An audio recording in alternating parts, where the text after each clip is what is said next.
Welcome to real news. ముందుగా headlines చూద్దాం. పర్యావరణ పరిరక్షణపై ప్రత్యేక దృష్టి సారించిన పవన్ కళ్యాణ్, అడవులు భవిష్యత్ తరాల వారసత్వం అంటూ పవన్ కళ్యాణ్ వ్యాఖ్య. అటవీ శాఖ అధికారులతో సమీక్ష నిర్వహించిన ఉప ముఖ్యమంత్రి, వన్యప్రాణుల సంరక్షణకు కొత్త విధానాలు రూపొందించనున్న ప్రభుత్వం. నేను రౌడీజం చేయను అని స్పష్టత ఇచ్చిన ఎమ్మెల్యే కడియం శ్రీహరి. ప్రజాసేవే లక్ష్యమంటూ నైతికతపై కడియం శ్రీహరి వ్యాఖ్య. సెటిల్మెంట్లు నా మార్గం కాదని స్పష్టత. 30 ఏళ్ల రాజకీయ జీవితం విలువలతోనే సాగిందన్న శ్రీహరి. కర్నూలు బస్సు ప్రమాదం, బాధిత కుటుంబాలకు అండగా ఉంటానన్న మంత్రి రామ్ ప్రసాద్. ఇది ప్రమాదం మాత్రమే, వైఫల్యం కాదని మంత్రి స్పష్టత. మృతుల కుటుంబాలకు తక్షణ సాయం అందించనున్న ప్రభుత్వం. రవాణా భద్రత మెరుగుపరిచే దిశగా చర్యలు ప్రారంభం. ఆస్ట్రేలియాలో పెట్టుబడిదారులను ఆకర్షించిన మంత్రి నారా లోకేష్. ఆంధ్రప్రదేశ్ను గ్లోబల్ పవర్ హౌస్ గా తీర్చిదిద్దుతామని లోకేష్ ధీమా. $117 బిలియన్ పెట్టుబడులు సాధించిన రాష్ట్రమని లోకేష్ కితాబు. ఆధునిక సాంకేతికతతో రాష్ట్రాభివృద్ధికి కొత్త దిశలో అడుగులు. జూబ్లీహిల్స్ లో కాంగ్రెస్ ప్రచార హోరు. నవీన్ యాదవ్ గెలిస్తే ప్రజలే గెలుస్తారని మంత్రి పొన్నం పిలుపు. ఇంటింటి ప్రచారంలో ఉత్సాహం నింపిన పొన్నం ప్రభాకర్. ఉచిత బస్సు, ఉచిత విద్యుత్ పథకాలు ప్రజలకు మేలు చేస్తున్నాయన్న వ్యాఖ్య. ఎమ్మెల్యే కడియం శ్రీహరి తన రాజకీయ జీవితం గురించి స్పష్టమైన వివరణ ఇచ్చారు. నేను 30 ఏళ్లుగా రాజకీయాల్లో ఉన్నా ఎప్పుడూ రౌడీజం, సెటిల్మెంట్లు, బెదిరింపులు చేయలేదు అని స్పష్టం చేశారు. కొండా సురేఖ ఘటనపై మాట్లాడుతూ ఆ ఎపిసోడ్ ముగిసింది, ఇక ఆ ఇష్యూపై మాట్లాడను అన్నారు. ప్రజాసేవే తన లక్ష్యమని పేర్కొన్నారు. గత 3 దశాబ్దాలుగా ప్రజల నమ్మకాన్ని గెలుచుకున్నానని, రాజకీయాల్లో విలువలు, నిబద్ధతే తన బలమని తెలిపారు. ప్రజల కోసం సమయాన్ని కేటాయించడం, అభివృద్ధి కార్యక్రమాలు అమలు చేయడం తప్ప మరో అజెండా లేదని చెప్పారు. రాజకీయాల్లో నైతికత తగ్గిపోతుందని వ్యాఖ్యానించారు. నిజాయితీతో పనిచేస్తే ప్రజల ఆదరణ లభిస్తుందని చెప్పారు. ఈ వ్యాఖ్యలు తెలంగాణ రాజకీయాల్లో చర్చనీయాంశమయ్యాయి.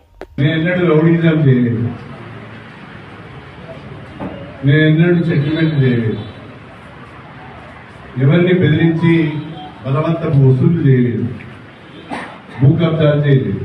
నాకు ఎవరితో ఎందుకు సమస్య ఉంటుంది? అనునిత్యం నేను ప్రజల్లో ఉంటాను. నన్ను ఎందుకు నా ప్రజలకి ఏం చేయగలను, నా నియోజకవర్గానికి ఏం చేయగలనని ఆలోచన ఉంటుంది తప్ప అనవసరమైన విషయాలకి పోయడానికి నాకు ఇష్టం లేదు. అభివృద్ధిలో నాతోని పోటీ పడలేని వాళ్ళు నా మీద విమర్శలు చేస్తే నేను చేసేది. కర్నూలు బస్సు ప్రమాదంపై రవాణా శాఖ మంత్రి రామ్ ప్రసాద్ రెడ్డి స్పందించారు. మా ముందు ఉన్న తక్షణ కర్తవ్యం ప్రయాణికులను గుర్తించడం అని అన్నారు. తెలంగాణ, కర్ణాటక రవాణా శాఖ మంత్రులతో టచ్లో ఉన్నామని తెలిపారు. ఇది కేవలం ప్రమాదం మాత్రమే, ప్రభుత్వ వైఫల్యం కాదు అని స్పష్టం చేశారు. ప్రమాదానికి గురైన బస్సుకు ఆల్ ఇండియా పర్మిట్ ఉందని, ఏ రాష్ట్రంలోనైనా తిరగొచ్చని వివరించారు. ఇప్పటికే 19 మృతదేహాలను గుర్తించాం. బాధిత కుటుంబాలకు ప్రభుత్వం అండగా ఉంటుంది అన్నారు. రవాణా భద్రతను మెరుగుపరిచే చర్యలు తీసుకుంటామని చెప్పారు. కుటుంబాలకు తక్షణ సాయం అందించేందుకు అధికారులకు ఆదేశాలు జారీ చేసినట్లు తెలిపారు. ఈ ఘటన దురదృష్టకరమైనదైనా ప్రభుత్వ బాధ్యతగా బాధితులకు సహాయం అందిస్తామని హామీ ఇచ్చారు. టచ్లో ఉన్నాం. 40 మంది ఎవరైతే క్షతగాత్రులు, అలాగే చనిపోయిన వాళ్ళ గురించి బేసిక్ రిపోర్ట్ ఏదైతే ఉందో వచ్చే 2 గంటల్లో మాకు అందుతుంది. కాబట్టి తప్పకుండా ఆ కుటుంబాలను గుర్తిస్తాం. వాళ్లకు ఈ ప్రభుత్వం ద్వారా ఏవైతే చేయూత ఇవ్వాలనుకున్నా ఇచ్చేదానికి సిద్ధంగా. ముఖ్యంగా నేను ఒకటి చెప్తున్నానండి, అది చాలా తప్పు. ఈరోజు ఏ బస్సు అయితే యాక్సిడెంట్ అయిందో ఇది all India permit tourist bus అండి. ఈ బస్సులు చట్టపరంగా ఏ రాష్ట్రమైనా తిరిగేదానికి దీనికి హక్కు ఉంటుంది. దీని రికార్డ్స్ కావాలంటే మేము ముందర ప్రొవైడ్ చేస్తాము. ఇది ఆల్ ఇండియా పర్మిట్ ఉండే రాష్ట్రాలు డామన్ అండ్ డైలో రిజిస్టర్ అయిన బస్సు. ఈ బస్సు ఎక్కడైనా తిరగచ్చు. కేటగిరీలో క్వార్టర్కు ఇంత డబ్బని చెల్లించే విధానంలో ఉంటాయి. కాబట్టి వాళ్ళు ఎక్కడైనా ఈ బస్సును తిప్పే హక్కు వాళ్ళకు ఉంది. కాబట్టి ఈ రూట్లో తిరిగింది. ముఖ్యంగా దీంట్లో దాపరికం ఏం లేదు. యాక్సిడెంట్ జరిగిన టైము అది చాలా ముఖ్యం. ఎందుకంటే మొన్న వైజాగ్లో 100 మంది ప్రయాణించే గవర్నమెంట్ ఏదైతే మన సిటీలో తిరిగి ఇంటర్సిటీ బస్సు ఉంటుందో దాంట్లో ఫైర్ వస్తే వితిన్ 45 నిమిషాల లోపల 100 మంది ప్రయాణికులు కిందికి దిగారండి. అది టైం జరిగింది మార్నింగ్ 8:30కి జరిగింది. ఆ టైం ముఖ్యం. అలాగే ఆ బస్సు యొక్క డిజైన్, ఆర్డినరీ బస్సులో ఒక విధంగా డిజైన్ చేస్తారు, స్లీపర్ బస్సులో ఒక విధంగా డిజైన్ చేస్తారు. ఇది స్లీపర్ బస్సు డిజైనింగ్ కూడా ఏదో మేమిచ్చేది కాదని మార్త్ గైడ్ లైన్స్ పరంగా సెంట్రల్ గవర్నమెంట్ వాళ్ళ నేతృత్వంలో డిజైన్ ఇచ్చిన బస్సులనే పర్మిట్ ఇస్తాము, దానికి చలానాలు డబ్బులు కట్టడం జరుగుతూ ఉంది. కాబట్టి అలా ఎక్కడ గవర్నమెంట్ ల్యాబ్స్ అయితే లేదు. ఇదైతే కేవలం ప్రమాదం మాత్రమే. ఈ ప్రమాదానికి సంబంధించి ఏ విధంగా జరిగిందో అతి కొద్ది గంటల్లోనే మీ దృష్టికి తీసుకుంటాం. ఇప్పటికే 19 డెడ్ బాడీస్ రికవర్ చేయడం జరిగింది. ఇక్కడే తక్షణమే వాళ్లకు ఏదైతే DNA టెస్ట్ ఏదైతే ఉంటే అది కూడా చేస్తున్నాం. అలాగే ఈ బస్సు టికెట్ బుకింగ్ అప్పుడు మా దగ్గర డేటా ఉంటుంది, వాళ్ళ ఫోన్ నెంబర్స్ కూడా ఉన్నాయి, అవి కూడా ట్రేస్ చేస్తున్నారు మా ఇంటెలిజెన్స్ వాళ్ళు. తప్పకుండా ట్రేస్ చేసిన తర్వాత ప్రయాణికుడు కర్ణాటక అతను, తెలంగాణ, ఆంధ్ర అనే అతను గుర్తిస్తాం. ముఖ్యంగా మీరు ఒకటి గుర్తించుకోవాలా, సంఘటనా స్థలము ఆంధ్రప్రదేశ్కి చెందినది, బస్సు ఆంధ్రప్రదేశ్ది కాదు. మేము నైతిక బాధ్యతగా మా శాసనసభ్యులు, మా ముఖ్యమంత్రి గారు మేము ఇక్కడికి రావడము మన ప్రదేశంలో ఇది జరిగింది కాబట్టి దీనికి బాధ్యత వహిస్తూ వీళ్ళందరికీ మంచి చేసే విధంగా మేము ముందుకెళ్తాం. ఇప్పటికే గన్నవరం మండలం కొండపావులూరులోని NADM సౌత్ క్యాంపస్ లో అటవీ శాఖ అధికారుల రాష్ట్ర స్థాయి వర్క్ షాప్ లో ఉప ముఖ్యమంత్రి పవన్ కళ్యాణ్ పాల్గొన్నారు. అటవీ సంరక్షణ, పర్యావరణ పరిరక్షణ, వన్యప్రాణుల సంరక్షణపై అధికారులతో సమీక్ష జరిపారు. భవిష్యత్ కార్యాచరణలో భాగంగా సుస్థిర అభివృద్ధి లక్ష్యాలను చేరుకోవడం కోసం చిత్తశుద్ధితో పనిచేయాలని అధికారులకు సూచించారు. అడవులను కేవలం సంపదగా కాకుండా భవిష్యత్ తరాల వారసత్వంగా చూడాలని సూచించారు. పర్యావరణ సమతౌల్యం కాపాడడంలో అటవీశాఖ పాత్ర కీలకమని అన్నారు. ప్రజల్లో అవగాహన పెంపొందించేందుకు ప్రచార కార్యక్రమాలు నిర్వహించాలని సూచించారు. అటవీ సంపద రక్షణకు కొత్త విధానాలు రూపొందించనున్నట్లు వెల్లడించారు. Who has kindly consented to inaugurate this two-day workshop? Sir, welcome, sir.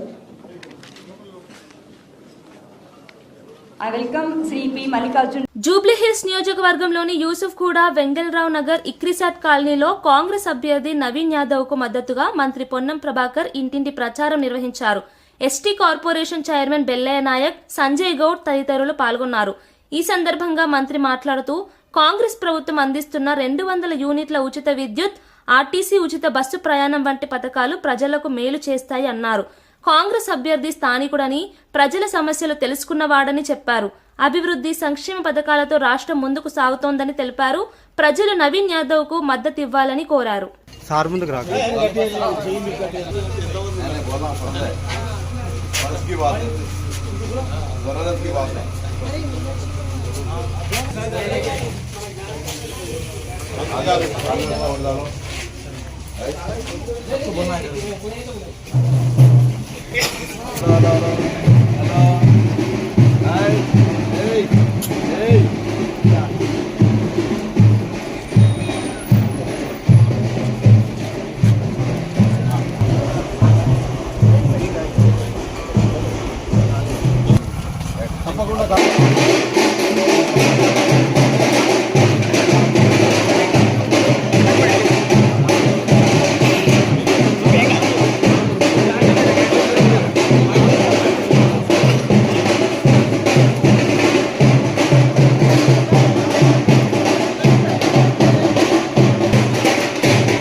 అన్న శివాన జరా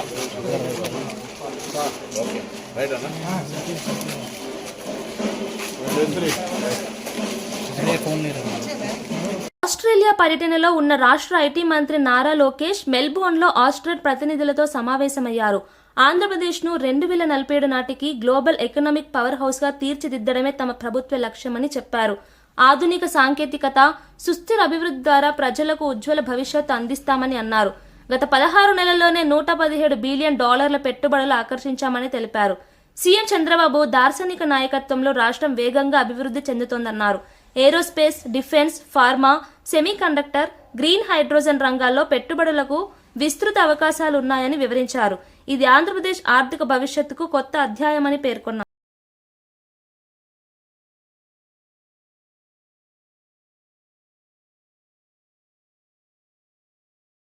బీర్ల ఐలయ్య బీఆర్ఎస్ అధినేత కేసీఆర్ పై ఘాటు వ్యాఖ్యలు చేశారు.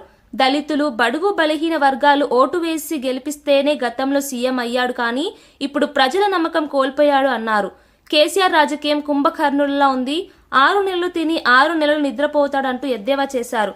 ఆయన ఫామ్ హౌస్ లో చెట్టు కింద కూర్చొని రాజకీయాలు చేస్తున్నాడని ఆరోపించారు. పార్టీ ఆఫీసుకు రాకుండా నాయకులను ఫామ్ హౌస్ కే పిలిపిస్తున్నాడు అన్నారు. తెలంగాణ ప్రజలు మళ్లీ కేసీఆర్ మాయకు లోను కావడం అసాధ్యమని చెప్పారు. ప్రస్తుత కాంగ్రెస్ ప్రభుత్వం ప్రజలకు చేరవుతోందని, రేవంత్ నేతృత్వంలో తెలంగాణలో కొత్త దశ ప్రారంభమైందని పేర్కొన్నారు. బీఆర్ఎస్ పతనం ప్రారంభమైందని వ్యాఖ్యానించారు. మైనార్టీ బీసీ ప్రజలంతా 2 దఫాలుగా ఓట్లేసి ముఖ్యమంత్రిని చేస్తే తెలంగాణ ఎస్సీ ఎస్సీ మైనార్టీ బీసీలతో ముఖ్యమంత్రి అయి తెలంగాణ ప్రజలకు ఒరగబెట్టింది లేదు. తెలంగాణను సర్వనాశనం చేసి ఒక దొరపాలన చేసినటువంటి కేసీఆర్కు తెలంగాణ ప్రజలు బుద్ధి చెప్పి ఫామ్ హౌస్లో కూర్చున్నా ఇంకా దొర అహంకారం తగ్గలేదు. ఫామ్ హౌస్లో కుంభకర్ణం లెక్క 6 నెలలు తిని 6 నెలలు పడినట్టుగా చెట్టు కూర్చేసుకొని కూర్చొని ఫామ్ హౌస్ నుంచే ఇలా పరిపాలన, ఆయన పార్టీ పరిపాలన నడిపిస్తున్నాడు. కనీసం వాళ్ళ పార్టీ ఆఫీస్కి వచ్చి చర్చ చేసే దిక్కు దివ్వాలి లేదు. పార్టీ నాయకుల్ని ఫామ్ హౌస్ పిలుచుకొని ఫామ్ హౌస్ నుంచి నువ్వు జూబ్లీసీ అభ్యర్థి, మా అభ్యర్థి గెలుస్తాడని చెప్తున్నావు. అసలు మీ అభ్యర్థికి డిపాజిట్ అని వస్తుందా? ఒక బీసీ బిడ్డ, యాదవ్ బిడ్డ నవీన్ యాదవ్కు కాంగ్రెస్ పార్టీ టికెట్ ఇస్తే ఇలా జూబ్లీసీ ప్రజలంతా కూడా బ్రహ్మరథం బట్టి సుమారు 70-80 వేల తోటి గెలిపిస్తామని చెప్పి జేజేలు పలుకుతుంటే మా నవీన్ యాదవ్ మా అభ్యర్థిని రౌడీ షీటర్ అంటున్నావు. మరి నీ కొడుకు కేటీఆర్ ఇలా సల్మాన్ ఖాన్ అనే ఒక రౌడీ షీటర్ను, 32 కేసులు ఉన్నటువంటి రౌడీ షీటర్ను ఇలా పార్టీలో చేర్చుకున్న నీతి మీది. ఇలా మా అభ్యర్థి మీద ఒక రౌడీ షీటర్ చూపించు. ప్రజలకు అన్ని విధాలు అందుబాటులో ఉండి ప్రజలకు సేవ చేస్తున్నటువంటి నవీన్ యాదవ్కు కాంగ్రెస్ పార్టీ టికెట్ ఇచ్చింది. ఇలా తెలంగాణ బీసీ బిడ్డలను అగౌరవపరిచే విధంగా ఇలా వ్యాఖ్యలు చేసిన కేసీఆర్కు బుద్ధి చెప్పాలి. తెలంగాణలో బీసీ, ఎస్టీ, ఎస్సీ మైనార్టీలు కూడా ఈ కేసీఆర్ దొర అహంకారాన్ని వంచి చూపించాలంటే 1,00,000 మెజార్టీ తోటి నవీన్ యాదవ్ గెలిపించాలి. ఇలా కేసీఆర్ జూబ్లీస్ మేము గెలుస్తామంటున్నావు. ఏ ముఖం పెట్టుకొని గెలుస్తావు? నువ్వు చేసిన పనేంది? నీకు తెలంగాణ ప్రజలు ప్రతిపక్ష హోదా ఇస్తే 2 సంవత్సరాలుగా ఇలా అసెంబ్లీకి రావు, ప్రతిపక్ష హోదా నిర్వహించక ఫామ్ హౌస్కే పరిమితమైన. అధికారం ఉన్నప్పుడు ఫామ్ హౌస్లో పట్టుకుంటావు, అధికారం పోయి ప్రతిపక్ష నాయకున్న ఫామ్ హౌస్లో ఉంటావు. ఇలా ఫామ్ హౌస్ నుంచే ఈ రకంగా మాట్లాడడం సిగ్గుచేటు. బీసీ అంటే అంత చిన్న చూపా మీకు? బీసీ బిడ్డల కాంగ్రెస్ పార్టీ 42% రిజర్వేషన్ ఇస్తే దానిపైన మాట్లాడే అర్హత లేదు నీకు. బీసీలకు ఏ రకంగా నువ్వు న్యాయం చేస్తున్నావో చెప్పాలి. ఇలా టీఆర్ఎస్ పార్టీలో ఉన్నటువంటి బీసీ ఎమ్మెల్యేలు, బీసీ మాజీ మంత్రులు తలసాని శ్రీనివాస్ యాదవ్ గారు, శ్రీనివాస్ గౌడ్ గారు, అదేవిధంగా అందులో ఉన్న బీసీ ఎమ్మెల్యేలు మీరు ఆలోచన చేయాలి. కాంగ్రెస్ పార్టీ బీసీ బిడ్డకు ఇలా కాంగ్రెస్ పార్టీ ఎమ్మెల్యేగా బీఫామ్ ఇస్తే రౌడీ షీటర్ అని చెప్పి బీసీలను అగౌరవపరుస్తున్నటువంటి కేసీఆర్ కు బీసీ, ఎస్టీ, ఎస్సీ మైనార్టీలంతా కూడా జూబ్లీ ఎలక్షన్ లో బుద్ధి చెప్పాలి. తప్పకుండా తెలంగాణ ప్రజలు ఏదైతే కేసీఆర్ ను ఫామ్ హౌస్ పరిమితం చేసిన కేసీఆర్ అహంకారం తగ్గలే.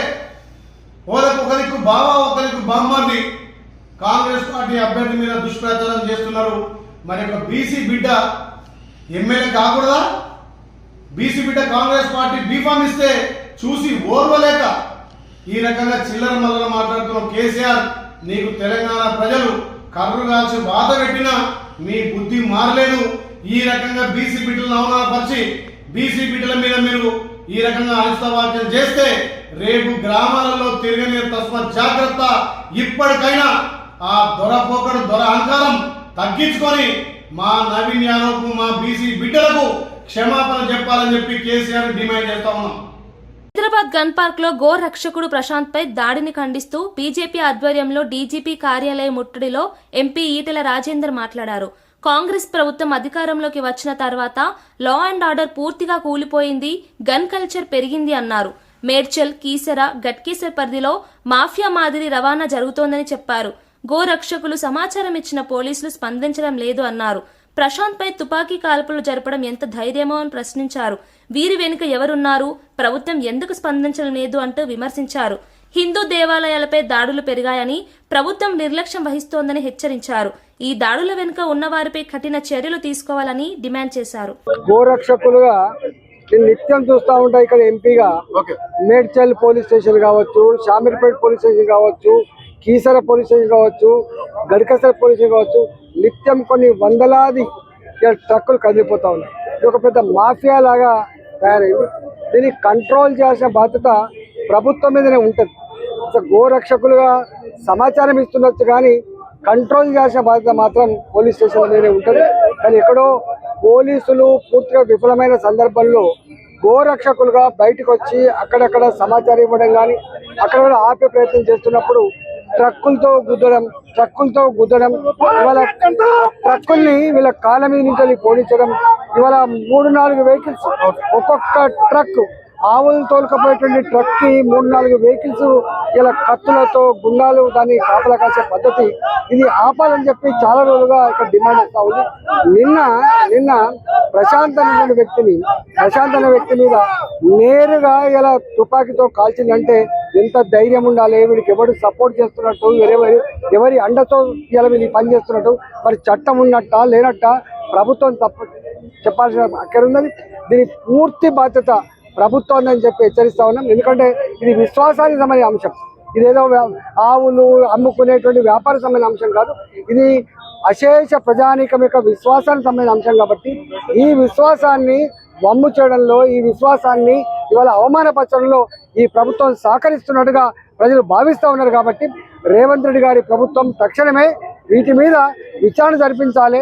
ఎవరైతే ఈ ఫైరింగ్ చేసిందో, ఎవరైతే గతంలో కత్తులతో పొడుస్తూ ఉన్నారో, ఎవరైతే వీళ్ళు వెహికల్స్ తో చంపే ప్రయత్నం చేస్తున్నారో వాళ్ళ మీద చర్యలు తీసుకోవాలని చెప్పి ఈ ప్రభుత్వాన్ని హెచ్చరిస్తా ఉంది. హిందూ సమాజం మీద జరుగుతున్నటువంటి దాడిని నిరసిస్తూ బీజేపీ ఈ రోజున ధర్నా కార్యక్రమం చేపడతా ఉంది, పాదయాత్ర చేపడతా ఉన్నారు. కానీ అయినా కూడా ఇలా జరుగుతూనే ఉన్నాయి. దీని కాల్పులే జరిగాయి. సో ఇదంతా ఎంఐఎం అండదండలు ఉన్నాయని చెప్పి ఎవరి అండదండలు ఉన్నాయో అసలు అనేక దేవాలయాల మీద. మన రాంపల్లిలో ఒక ఆంజనేయ స్వామి విగ్రహాన్ని ధ్వంసం చేశారు. అంతకుముందు ఇదే సికింద్రాబాద్ లో ముత్యాలమ్మ టెంపుల్ ని వాళ్ళు విధ్వంసం చేశారు. ఇవాళ 40-45 గుళ్ళ మీద ఇవాళ దాడులు జరిగినాయి.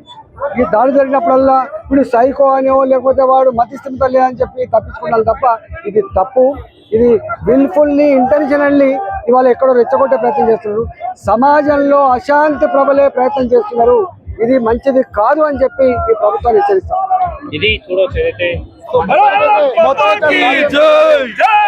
కర్నూలు బస్సు ప్రమాదంపై ప్రొఫెసర్ డాక్టర్ కేఏ పాల్ తీవ్ర ఆగ్రహం వ్యక్తం చేశారు. ఈ భయంకరమైన మరణాలకు బాధ్యత వహించాల్సింది ప్రభుత్వం అన్నారు. ప్రమాదానికి కారణమైన బస్సు యజమాని వినోద్ కుమార్ ను వెంటనే అరెస్ట్ చేయాలని డిమాండ్ చేశారు. అన్ని కావేరీ బస్సులను తక్షణమే నిలిపివేయాలి అని సూచించారు. తన పని చేయని అధికారులను సస్పెండ్ చేయాలని, భవిష్యత్తులో ఇటువంటి విషాదాలు జరగకుండా చర్యలు తీసుకోవాలని ప్రభుత్వానికి విజ్ఞప్తి చేశారు. ప్రజల ప్రాణాలను కాపాడే బాధ్యత రాష్ట్రానికి ఉంది, కానీ నిర్లక్ష్యం వల్ల ప్రాణాలు కోల్పోతున్నారు అని ఆవేదన వ్యక్తం చేశారు. ఆయన వ్యాఖ్యలు సామాజిక మాధ్యమాల్లో చర్చనీయాంశమయ్యాయి. వారి కుటుంబాలకి శాంతి కలగాలని ప్రార్థిస్తున్నాను. ఒక దాదాపు 12-15 మంది బ్రతికి బయటపడ్డారు. వారు చెప్తున్న ఘటనలు చూస్తుంటే షాక్ అవుతాం. కానీ ఈ రాజకీయ నాయకులు మాత్రం పట్టించుకోరు. ఆర్టీఓ రోడ్ ట్రాన్స్పోర్ట్ ఆఫీసర్స్ పట్టించుకోరు, బ్రేక్ ఇన్స్పెక్టర్స్ పట్టించుకోరు. 16 చలానాలు కట్టకుండా ఉన్న ఆ కావేరీ బస్సుకి 221 బస్సులు ఇమీడియట్ గా సీజ్ చేయాలి. ఆ ఓనర్ ఎక్కడున్నాడో వినోద్ కుమార్ ని ఇమీడియట్ గా అరెస్ట్ చేయాలి. చనిపోయిన కుటుంబానికి 2 లక్షలు ప్రకటించడం కాదు ప్రధానమంత్రి, కనీసం ఓనర్ ద్వారా ₹1 కోటి ఇప్పించాలి. ఇలాంటి యాక్సిడెంట్లు జరగకుండా ఉండాలంటే అసెంబ్లీలో, పార్లమెంట్లో మంచి చట్టాలు తీసుకురావాలి. ఎయిర్ ఇండియా యాక్సిడెంట్ అయినప్పుడు అహ్మదాబాద్లో 261 మంది చనిపోతే, అరే బాబు ఎయిర్ ఇండియన్ మినిస్టర్ రాజీనామా చేయాలంటూ ఒక్కడ పట్టించుకోలేదు. సరికదా అవార్డులు ఇస్తున్నారు వీళ్ళకి. పొలిటికల్ రాజకీయ కరప్షన్ ద్వారా ఈ దేశం సర్వనాశనం అవుతుంది. మనిషికి విలువ లేకుండా పోతుంది. ప్రశ్నించిన వాళ్ళని నోరు మూయించడానికి ప్రయత్నిస్తున్నారు. ఈ బస్సు ఓనర్స్ రాజకీయ నాయకులకి, ఆఫీసర్స్ కి ఇచ్చినంత డబ్బు ఇచ్చి తప్పించుకుంటున్నారు. చూద్దాం, వీరిని అరెస్ట్ చేస్తారా చేయరా, చట్టాలు మార్చుతారా మార్చరా, ₹1 ఇస్తారా ఎవరా? ప్రతి మీడియా మిత్రులు ఈ వీడియోని షేర్ చేసి, ఇలాంటి ఘటనలు 100, 1000 జరుగుతున్నాయి. మనిషికి విలువ లేదు. అదే దేశాల్లో, ముఖ్యంగా అమెరికా, వెస్టర్న్ కంట్రీస్ లో ఒక కాఫీ హాట్ గా ఉంది కాలిపోయారంటే ₹25 కోట్ల ఇచ్చారు. మనకి 2 లక్షలు ప్రకటిస్తారు, తర్వాత మర్చిపోతారు. కుటుంబాలను పట్టించుకోరు. రోడ్ల మీద అన్ని రకాల ప్రజలకి, అంటే మనకి, మన బ్రతుకులకి విలువ లేదు. వాళ్ళకుంది. చూసారా, కరోనా వచ్చినప్పుడు కోట్ల మంది చనిపోతే ఎవరైనా పట్టించుకున్నారా? వాళ్ళకి కాంపెన్సేషన్ ఇచ్చారా? ఇప్పించారా ఎవరితోనైనా? అంతే. మార్పు రావాలి. ఆ మార్పు మనమే తేవాలి. ఈ వీడియో అందరికీ షేర్ చేయండి. కర్నూలు జిల్లాలో జరిగిన ఘోర బస్సు ప్రమాదంపై హోంమంత్రి అనిత మీడియాతో మాట్లాడారు. ఈ ప్రమాదంలో 19 మంది ప్రాణాలు కోల్పోయారు, వారిలో 2 చిన్నారులు ఉన్నారు అన్నారు. కర్నూలు వ్యాస్ ఆడిటోరియంలో మంత్రి రాంప్రసాద్ రెడ్డితో కలిసి ప్రెస్ మీట్లో మాట్లాడుతూ మొత్తం 16 ప్రత్యేక బృందాలతో అన్ని కోణాల్లో దర్యాప్తు జరుగుతోంది అన్నారు. మృతుల కుటుంబాలకు ఆర్థిక సాయం అందిస్తామని తెలిపారు. బాధితులను గుర్తించే ప్రక్రియ కొనసాగుతోందని వివరించారు. ఈ ఘటన పునరావృతం కాకుండా తక్షణ చర్యలు తీసుకుంటామన్నారు. పోలీసులు, రవాణా శాఖతో సమన్వయం సాధించి బస్సు భద్రతా నిబంధనలు కఠినతరం చేయనున్నట్లు తెలిపారు. అన్ని కోణాల నుంచి కూడా, ఎందుకంటే ఇదేదో ఇలా జరిగిందని వదిలేయలేదు. 16 ఫోరెన్సిక్ టీములు పెట్టామంటేనే ఒకసారి అర్థం చేసుకోండి. అందులో 4 టీమ్స్ ఎక్స్క్లూజివ్లీ దీని గురించే, అది ఇన్సిడెంట్ ఎలా జరిగింది, ఇన్సిడెంట్ జరగడానికి కారణం ఏంటి, ఎక్కడ స్టార్ట్ అయింది, ఇవన్నీ కూడా చాలా క్లియర్ గా బయటకు వస్తాయి. ప్రతి ఒక్కరి మీద కూడా చర్యలు ఉంటాయి. ఆల్రెడీ కేసెస్ కూడా ఫైల్ అయింది. కేంద్రపాలిత ప్రాంతాల్లో కొన్న తర్వాత ఈ విధంగా స్టేట్ లో మెట్రోపాలిటన్ సిటీస్ లో ట్రావెల్ చేస్తూ ఉన్నారు. ఎందుకంటే యూటీస్ లో వెహికల్స్ కాస్ట్ చాలా తక్కువగా ఉంటుంది. తర్వాత వాటికి సరైనటువంటి ఆధారాలు లేవు. ఆధారాలు లేకున్నా అధికారులు కూడా మామూలు మాయలు ఉంటూ యథేచ్ఛగా ఈ వెహికల్స్ రోడ్డు మీదకి రావడం వల్ల ఇలా జరుగుతూ ఉన్నాయి అనేది పబ్లిక్. ఇప్పుడు ఇన్సిడెంట్ జరిగింది కాబట్టి చాలా వస్తాయి, నేను కాదని చెప్పట్లేదు, నేను అది కాదు. ఆల్రెడీ దీనికి సంబంధించి చూసుకుంటే మొత్తం ఆల్ ఇండియా పర్మిట్ ఉంది, ఫిట్నెస్ సర్టిఫికేట్స్ ఉన్నాయి, అన్ని కూడా ఉన్నాయి ఇందులో. సో ఎందుకు జరిగింది, ఏం జరిగింది, మీరు అన్న కోణంలో కూడా మేము ఈ రోజు దర్యాప్తు చేయడానికి సిద్ధంగా ఉన్నాం. అన్ని కోణాల్లోని దర్యాప్తు చేయమని గౌరవ ముఖ్యమంత్రి గారు ప్రత్యేకంగా దీని మీద ఆదేశించారు. ఈ రోజు మమ్మల్ని అందరినీ హుటాహుటిని ఇక్కడికి పంపించడంలోనే దీన్ని సీరియస్ గా, ఎంత సీరియస్ గా రాష్ట్ర ప్రభుత్వం తీసుకున్నదన్న విషయం కూడా మీరు గ్రహించుకోవాలి. సినిమా కార్మికుల సంక్షేమం కోసం తెలంగాణ ప్రభుత్వం ఏర్పాటు చేసిన కమిటీ తొలి సమావేశం లేబర్ కమిషనర్ కార్యాలయంలో జరిగింది. కమిషనర్ దాన కిషోర్ అధ్యక్షతన జరిగిన ఈ సమావేశంలో ఎఫ్టీసీ చైర్మన్ దిల్రాజు, నిర్మాత Supriya, film chamber secretary Damodara Prasad, federation అధ్యక్షుడు అనిల్ కుమార్ వల్లభనేని, కార్యదర్శి అమ్మిరాజులు పాల్గొన్నారు. కార్మికుల జీతాలు, పని గంటలు, భద్రతా చర్యలపై విస్తృత చర్చ జరిగింది. ప్రభుత్వం త్వరలో కొత్త విధానాన్ని ప్రకటించనుందని కమిషనర్ తెలిపారు. ఫిలిం రంగంలో శ్రామిక హక్కులను పరిరక్షించడమే తమ ప్రధాన లక్ష్యమని పేర్కొన్నారు. ఈ సమావేశంతో కార్మికుల సమస్యల పరిష్కారానికి దిశానిర్దేశం లభించింది.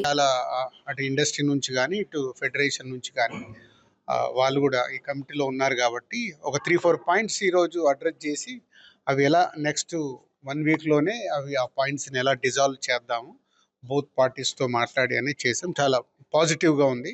నెక్స్ట్ వీక్లో వీటి మీద కన్క్లూజన్ వస్తుంది. కర్నూలు జిల్లాలో జరిగిన బస్సు ప్రమాదం పట్ల తెలంగాణ ముఖ్యమంత్రి రేవంత్ రెడ్డి తీవ్ర దిగ్భ్రాంతి వ్యక్తం చేశారు. ఈ ఘటనలో 19 మంది ప్రాణాలు కోల్పోవడం చాలా బాధాకరమని అన్నారు. మృతుల కుటుంబాలకు ప్రగాఢ సంతాపం తెలిపారు. ఈ ప్రమాదంపై వెంటనే ఆంధ్రప్రదేశ్ ప్రభుత్వంతో సంప్రదించి అవసరమైన సహాయ చర్యలు తీసుకోవాలని రాష్ట్ర అధికారులకు ఆదేశించారు.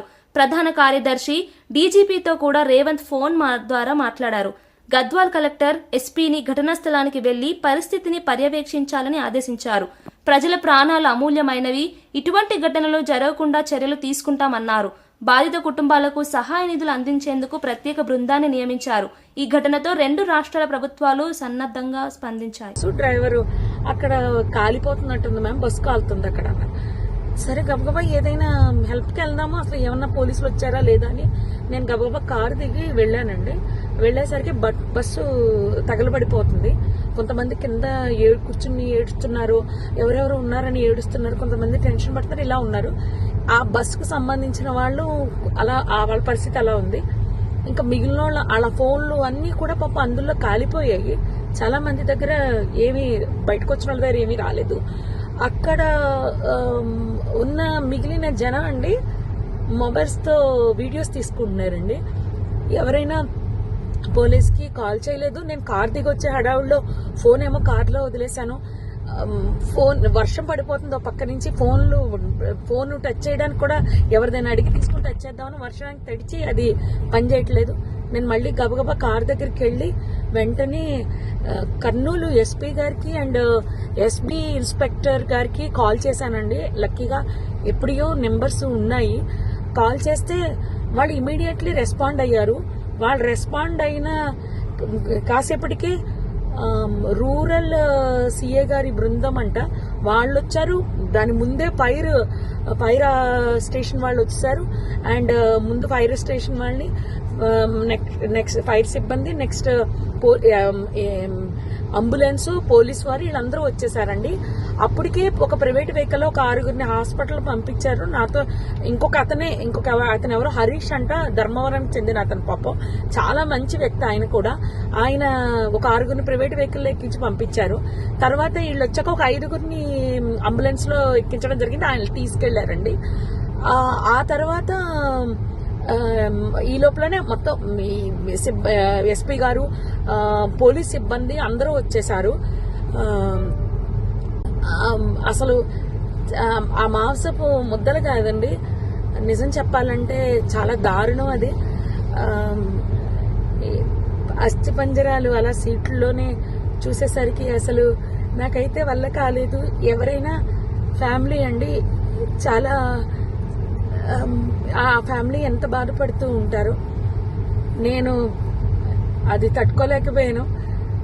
వస్తూ అక్కడ ఆంజనేయ స్వామి గుడి దగ్గర ఆగిపోయి నదిలో మునగడం జరిగింది. నిజం చెప్పాలంటే చాలా బాధాకరం అండి. ఎవరు కాపాడడానికి అవకాశం లేదు. నిజం చెప్పాలంటే పోలీసులు రాకపోయింటే చాలా ఇబ్బంది పడిపోదాము. హెవీ ట్రాఫిక్ అండి. పోలీసులు లోపలికి రావడానికి బయటకి కూడా ఉండకపోను.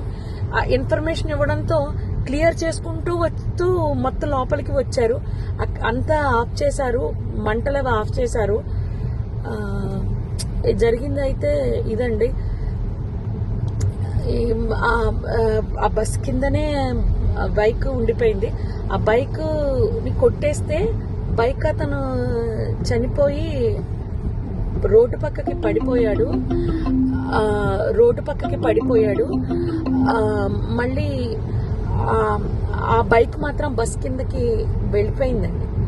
అర్థమైపోయింది ఇది సార్ జరిగింది. బీహార్ అసెంబ్లీ ఎన్నికల ప్రచారంలో ప్రధాని నరేంద్ర మోదీ పాల్గొన్నారు. సమస్తీపూర్ జిల్లా కర్పూరి గ్రామంలో జరిగిన భారీ సభలో మాట్లాడుతూ యువతకు సాధికారత కల్పించడం మా కూటమి ప్రధాన ధ్యేయమన్నారు. నితీష్ కుమార్ నాయకత్వంలో ఎన్డీఏ అన్ని రికార్డులను బద్దలు కొడుతుంది, ఈ ఎన్నికల్లో ఘన విజయం సాధిస్తుందని నమ్మకమని పేర్కొన్నారు. అభివృద్ధి, సుస్థిర పాలన ద్వారానే ప్రజల విశ్వాసం లభిస్తుందని అన్నారు. దేశ భవిష్యత్తు యువత చేతుల్లోనే ఉంది అని పిలుపునిచ్చారు. బీహార్ అభివృద్ధి కోసం విద్య, ఉపాధి, పరిశ్రమ రంగాల్లో విప్లవాత్మక మార్పులు తీసుకురావడమే తమ లక్ష్యమని తెలిపారు. ప్రజల నమ్మకంతో ఎన్డీఏ కూటమి తిరిగి అధికారంలోకి వస్తుందని మోదీ ధీమా వ్యక్తం చేశారు.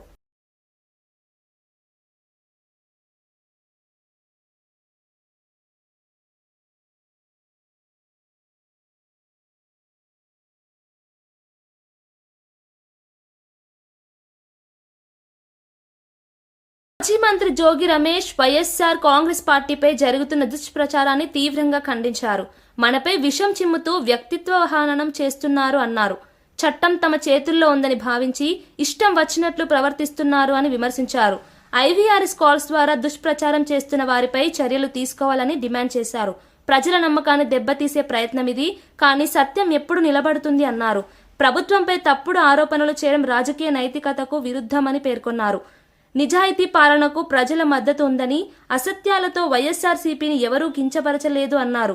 వ్యవస్థలను దుర్వినియోగం చేస్తున్న వారిని ప్రజలే తిరస్కరిస్తారని రమేష్ హెచ్చరించారు. ఎవరు చేస్తారో తెలీదు, ఏ డిస్ట్రిబ్యూషన్ కమిటీ తెలీదు, ఏ వ్యవస్థ తెలీదు, అన్నిటిని కూడా చట్టాన్ని తమ చెప్పు చేతలు తీసుకుని, చట్టం మా చేతిలో ఉంది కదా, ప్రభుత్వం మా చేతిలో ఉంది కదా, ఏదైనా చేయొచ్చు అని చెప్పేసి చంద్రబాబు నాయుడు కొడుకు కక్ష కట్టి ఈ విధంగా వ్యక్తి తానానం చేసే కార్యక్రమానికి శ్రీకారం చుట్టారు. ఈరోజు డీజీపీ ఆఫీస్కి వచ్చి స్వయంగా మీడియా మిత్రులు ముందు చెప్తా ఉన్నాం, దమ్ము ఉంటే ధైర్యం ఉంటే ఎవరు చేశారో చెప్పండి, ఎవరు చేయించారో చెప్పండి, దీని మీద విచారణ చేయించండి, నిజాన్ని నిర్భయంగా నిగ్గు తేల్చమని చెప్పేసి మీ ద్వారా అడుగుతా ఉన్నా. ఈ ప్రభుత్వాన్ని, డీజీపీ గారిని అడుగుతా ఉన్నా, సిఐడి సైబర్ క్రైమ్స్ ని అడుగుతా ఉన్నాం. నిజంగా ఎంత దుర్మార్గం అంటే ఏ వ్యవస్థను వాడుకుంటారో తెలియదు, పరమ కిరాతకుల్లాగా వ్యవస్థల్ని తప్పుదారి పట్టించే క్రమం, టెలికాం వ్యవస్థని తప్పుదారి పట్టించే, ఐటీ సెక్టార్ని తప్పుదారి పట్టించే, ఇన్ఫర్మేషన్ టెక్నాలజీని వాడుకొని, టెలికాం వ్యవస్థను వాడుకొని దీని మీద పూర్తి స్థాయిలో విచారణ జరిపించమని చెప్పేసి పోలీస్ అధికారులను కోరుతా ఉన్నాం.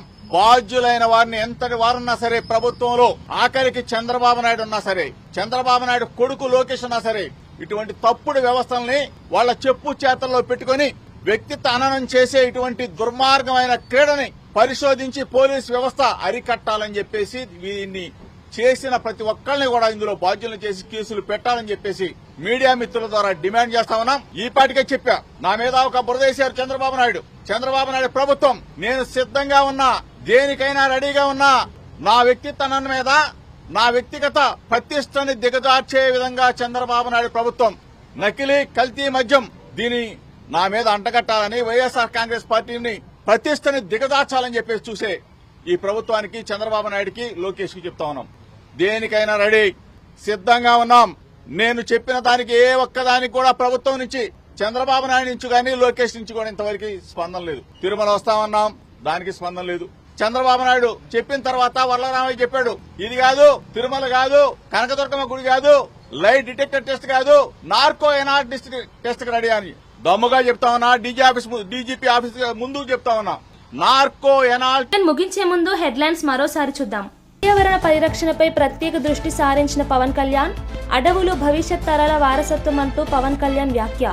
అటవీ శాఖ అధికారులతో సమీక్ష నిర్వహించిన ఉప ముఖ్యమంత్రి, వన్యప్రాణుల సంరక్షణకు కొత్త విధానాలు రూపొందించనున్న ప్రభుత్వం. నేను రౌడీజం చేయను అని స్పష్టత ఇచ్చిన ఎమ్మెల్యే కడియం శ్రీహరి, ప్రజాసేవే లక్ష్యమంటూ నైతికతపై కడియం శ్రీహరి వ్యాఖ్య. సెటిల్మెంట్లు నా మార్గం కాదని స్పష్టత, 30 ఏళ్ల రాజకీయ జీవితం విలువలతోనే సాగిందన్న శ్రీహరి. కర్నూలు బస్సు ప్రమాదం, బాధిత కుటుంబాలకు అండగా ఉంటానన్న మంత్రి రాంప్రసాద్. ఇది ప్రమాదం మాత్రమే, వైఫల్యం కాదని మంత్రి స్పష్టత. మృతుల కుటుంబాలకు తక్షణ సాయం అందించనున్న ప్రభుత్వం. రవాణా భద్రత మెరుగుపరిచే దిశగా చర్యలు ప్రారంభం. ఆస్ట్రేలియాలో పెట్టుబడిదారులను ఆకర్షించిన మంత్రి నారా లోకేష్, ఆంధ్రప్రదేశ్ను గ్లోబల్ పవర్ హౌస్ గా తీర్చిదిద్దుతామని లోకేష్ ధీమా. $117 బిలియన్ పెట్టుబడులు సాధించిన రాష్ట్రమని లోకేష్ కితాబు. ఆధునిక సాంకేతికతతో రాష్ట్రాభివృద్ధికి కొత్త దిశలో అడుగులు. జూబ్లీహిల్స్ లో కాంగ్రెస్ ప్రచార హోరు, నవీన్ యాదవ్ గెలిస్తే ప్రజలే గెలుస్తారని మంత్రి పొన్నం పిలుపు. ఇంటింటి ప్రచారంలో ఉత్సాహం నింపిన పొన్నం ప్రభాకర్, ఉచిత బస్సు, ఉచిత విద్యుత్ పథకాలు ప్రజలకు మేలు చేస్తున్నాయన్న వ్యాఖ్య. ఇవి బులెటిన్ విశేషాలు. మరో బులెటిన్ లో మళ్ళీ కలుద్దాం.